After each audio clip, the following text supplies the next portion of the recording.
Netěš se. Nemáš narozeniny třeba druhého? Mám. Tak zavolí Natálka. Zavolej na ty.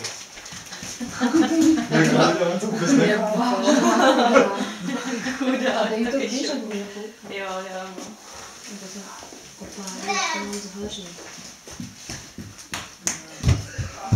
Počítej svíčky.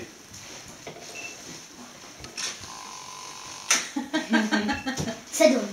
No, tak je to pro tebe nebo ne? Jo. Tož kam se tam cpeš? Tož kam se cpeš, pojď sem.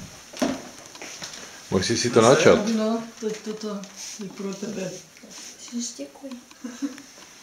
Všechno nejlepší, hodně zdraví, štěstí, radosti, ať se dobře učíš ve škole, ať ti všechno jde a máme to moc rádi, jo?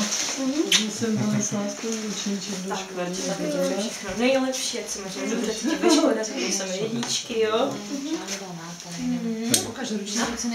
A moc se neopí z toho. Tady máš Veri ještě ode mě, jo? A s mámkou.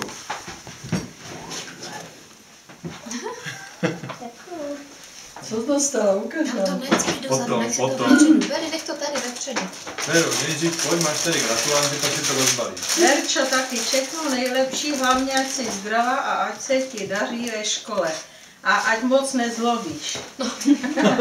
To tady nejde. To jste měla potřebovat nám.